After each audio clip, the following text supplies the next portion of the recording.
and welcome to Startup Central right here on ET Now, and I'm Karunya Rao. We have an action-packed show lined up for you over the next half hour.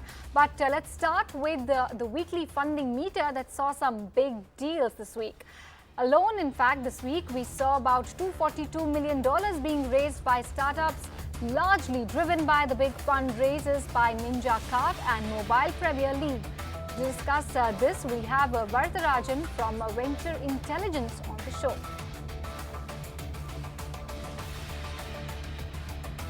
Okay, Varatharajan, hi and good evening. Welcome on board. I want to start with how you rate the weekly action, $242 million across 21 investments. Any specific trend that stands out for you? Good evening, Karunya. It's good to be on the show.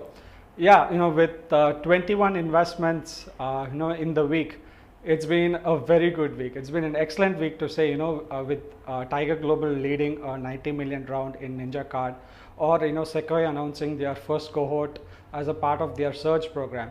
And Sequoia's had a very busy week actually. Apart from their Surge investments, right? They made 3 other investments as well. And just so that it's been a very good week if you ask me. And if you move to the top investments, right? There's of course Tiger Global's $90 million investment in Ninja Kart. There were certain questions raised. What would Tiger Global do? With Lee Fixel leaving and 2 other executives taking over, Scott and Cole Chaseman, whether they will continue to do very large deals like they have done in the past. This deal sets the record. This is the largest first check they have ever written in an Indian startup, and this kind of continues the previous trends as well. What we've discussed, that they are continuing to do. Their new investments are mostly B2B investments. It's also a continuation of their successful relationship with Axle. The company was Ninja Kart was earlier backed by Axle as well. And interestingly, right, this company is also funded by a fund called Tanglin Ventures, which is also founded by former Tiger Global executives. So a lot of action there. When you move to the second largest investment was also in a very hot sector, which was gaming.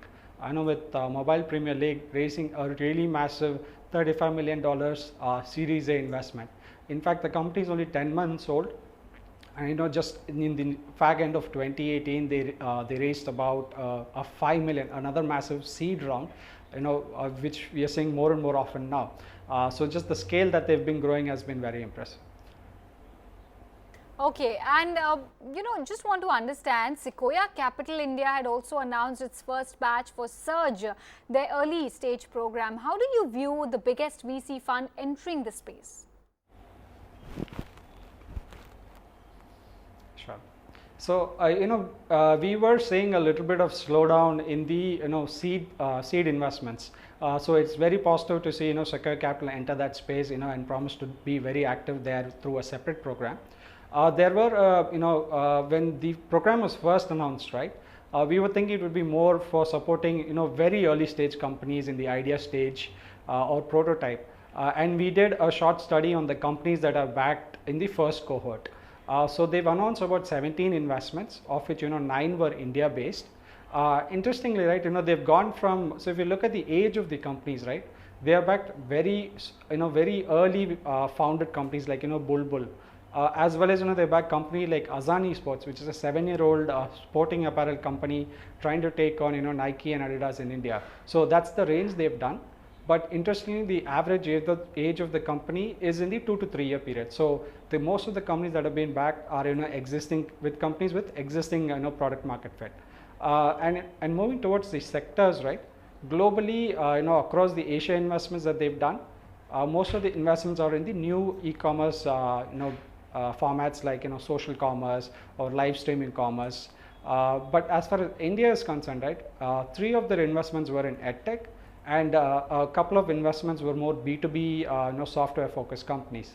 So that's the kind of investment action that we've seen for the cohort program. And largely it seems to be more of a scale up program, which is what they have advertised it as. So so for starters, we are trying to get in the program, it's better if they're 2 to 3 years in operations.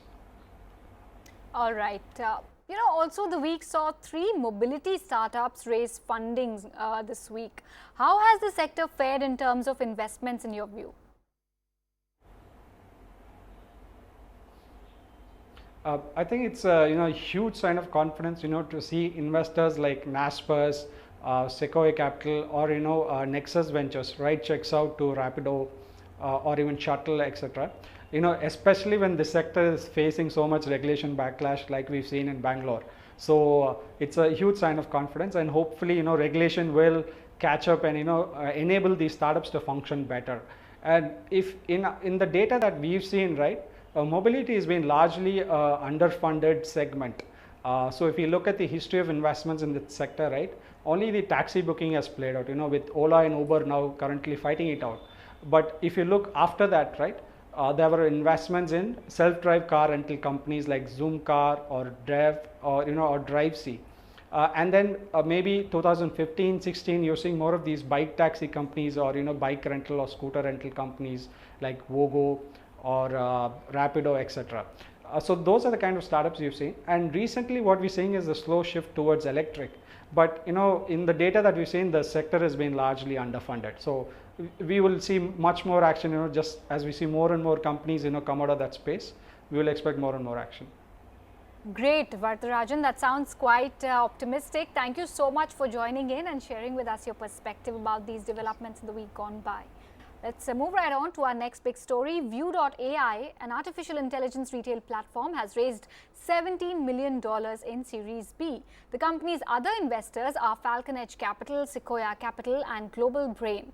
Ashwini Asokan, the founder of View.ai, joins us to talk on the focus areas. Ashwini, good evening and welcome on board. Your company is in an interesting space of artificial intelligence as well as retail. It sounds like a very, interesting mix. Talk to us about the scope in the sector, considering that the retail space has seen a massive shift of late. Everybody is talking about omni-channel strategy, about digital strategy as well. Talk to us about, what is it that you've been observing? What are the trends as well? I think the retail industry has been going through a bit of a massacre for the last couple of years as we've been looking at it. But I think the interesting thing that we're seeing on the ground as we work with a lot of these companies, brands, big box retailers, as well as online retailers, is that there's definitely significant change underway, right? And there are lots of companies that are sitting up and going, it is an Amazon world right now, and it is slowly turning into a Walmart world. And everybody's beginning to sit up and go, these companies have to be a lot leaner, a lot more efficient, and, grow both the top line as well as the bottom line. And there's a huge focus. I think until recently, everybody thought just going online is going to solve a lot of the problems. And I think it's becoming increasingly evident that growth through the online channel alone is not going to be the only way to kind of survive and grow at a pace where they can kind of outrun the Amazons and the Alibabas of the world, right? And there is a heavy need to invest in replumbing the infrastructure and reimagining some of the fundamental operations and efficiency of, with which a lot of these companies have worked with in the last tens of years, right? No more really large, wasteful mall spaces. It's been such a story around physical real estate and space.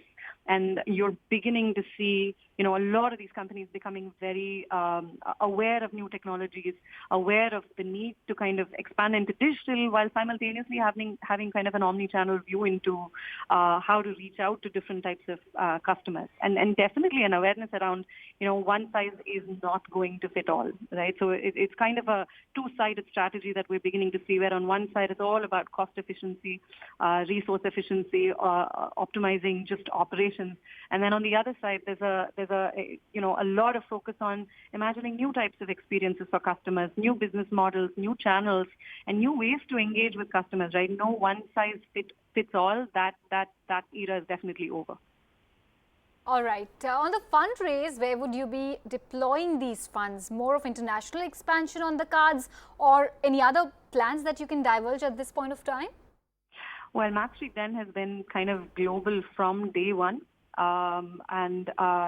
We launched View.ai as our kind of first vertical, and it's kind of an AI stack that's been proprietary built exclusively for the retail industry. And so right from the get-go, we've been global. We've been in the US, in Japan, in Europe, in the Middle East, in South America, as well as India. And it's been very important for us. And again, our whole thesis is that a lot of these companies in the coming years really need to focus on how to differentiate themselves and find new ways to kind of engage the customer and create a niche for themselves, right? And I kind of love to say increasingly now that the future of retail is actually entertainment, right? They're going to have to figure out how to excite customers, engage customers, entertain customers across different parts of the globe, which means that a lot of the daily functions around product digitization, inventory management, buying, selling, marketing, merchandising, all of this styling, all of this really needs to be automated increasingly. And that's kind of where we come in, right? And we've been very successful in the last 2 years, kind of working with some of the biggest names in each of these geographies. Our strategy has been to pick some of the biggest names as opposed to kind of just go behind low-end volumes. We've positioned ourselves as an enterprise SaaS company. And we've ended up picking, in India, we work with the Tata Group. In South America, we work with Mercado Libre. In the US, we work with Macy's. So we've kind of gone around picking some of the biggest guys in retail here primarily to show that, hey, if AI, image recognition, and NLP is applied the right way, change, ROI, efficiency, all of this is possible, right? So for us, this use of these funds is going to be completely focused on continuing to scale and making sure that we get closer and closer to our customers across the globe.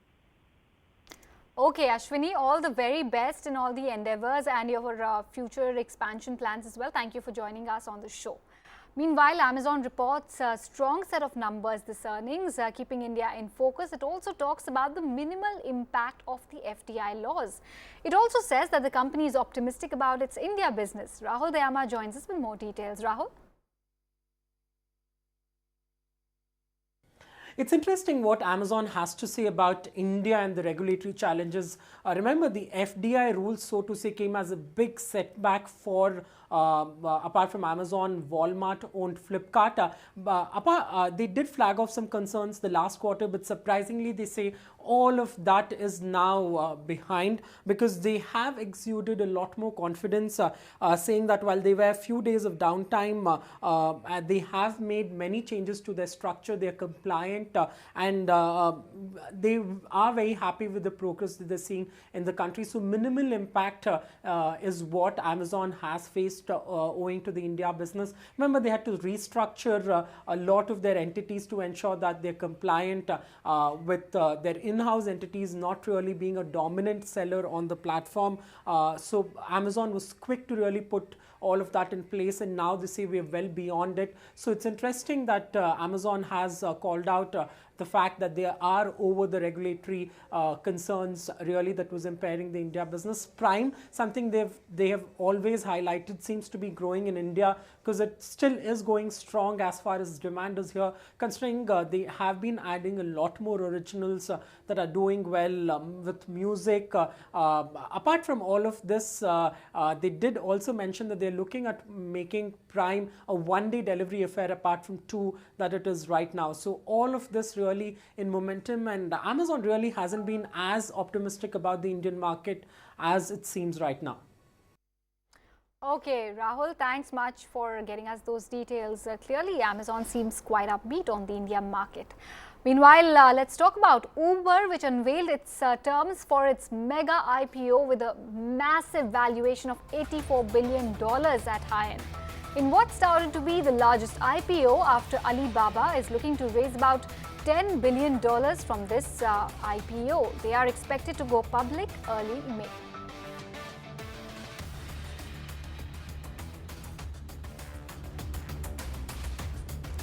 Meanwhile, IBBO founder Ashish Kashyap gets candid on his startup IND Wealth in the financial services space. Bats for 100 tech IPOs over the next 10 years. Listen in to his views on this entire space and what he thinks is the potential for growth. It's exciting because I love building and I love creating impact. My new venture is all about creating impact in the financial technology and services space. very different from my prior venture, which was all about transportation, accommodation, and travel. So yes, I enjoy it. That's what I basically live for. And so you chose this financial services space after Go IBBO. So what kind of traction is your company garnering? Look, the current product set is targeted to the higher end of the pyramid for the higher net worth individuals. It's solving a very unique pain point for high net worth and affluent individuals. We are very, very surprised to see that even during our beta launch of our product, thousands of families have already got onboarded onto our platform. And that also proves to us the significant gaps which were there in the prior to us actually releasing this application. So we're very, very excited. We are obviously learning. It's early days. Sometimes this early traction can also be like a mirage. So we got to be careful to actually understand the reality of this traction. And so, as you said, currently you are largely catering to high net worth individuals. So, any plans of expanding your horizon and penetrating into other classes as well? Yes, absolutely. Our objective is to build a financial services ecosystem. But unlike travel, where one size fits it all, a person can be buying business use case travel and at the same time retail. Financial services requires to be tackled differently across the pyramids. So we are going to be providing services and applications for the millennials, which will be unique use cases. We will be providing services and applications to even what we call as the Bharat of India, which is again very different use case. But of course what we are building is a very strong, robust backend, which enables us to basically build a financial app factory on the front end. So the IBBO and Make My Trip deal was the largest acquisition in its time, but even in the current scenario with Flipkart, with deals like Flipkart, Walmart's being there, we still are not seeing any big exits. So what's your take on that? I think now the ecosystem has developed. I have personally been part of two largest transactions in India. So we acquired Redbus back in 2012. At that time, that was the largest transaction. After that, the second largest transaction was the Mindtra Flipkart. And then after that, the third largest, then again, the biggest transaction was, the IBBO Make My Trip transaction. And after us, it was Flipkart and Walmart transaction. So I think it's beginning to happen. My view is that, when we developed these technology businesses back in 2008, 2009, there were hardly 30 to 40 million people on the medium. Today's date, that audience has grown by almost 10 times, and active audience has grown by 40 times. So we are beginning to see not only traction, but we are also beginning to see revenue scale, which will lead to many more transactions and exits in the market. I predict that there would be at least 100 IPOs which will happen amongst the technology businesses over the next 10 years. That's an interesting prediction, sir, but we would also like to know what's your biggest experience, your biggest lesson as an entrepreneur? I think my biggest lesson is that we have to execute really fast, because if you execute fast, you're able to also reduce the cost of failure, and you're able to change and course correct and iterate. So I've never seen in my whole life that you envisage that you're going to develop something and it evolves in the way you had imagined. It actually evolves based on the context. So for that, speed of execution and reducing cost of failure and iterating fast is really the most important lesson for me, and which I continue to embrace. Meanwhile, the Madras High Court this week lifted its ban on TikTok. TikTok has again defended itself over accusations of encouraging pornography. Earlier this week, SC directed Madras High Court to close the case. We spoke to a few people to get in a reaction on this development. Let's take a look.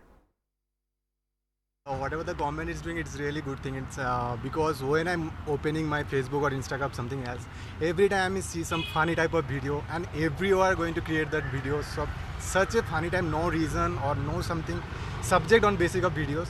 So it's really good thing whatever the government is taken. I don't think that they should have a say in the apps we're downloading, because we already have platforms like Facebook and Instagram, and of course there could be so much offensive content even on these apps. It makes no sense just to ban TikTok. And also if you choose to follow someone on Instagram or Facebook or anything, it's a personal choice. I don't think the government should have a say.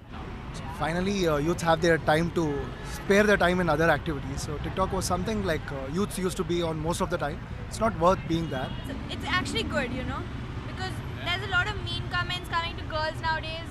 Like if a girl's fat or if a girl's thin, a lot of mean comments are coming, which makes them, self-conscious.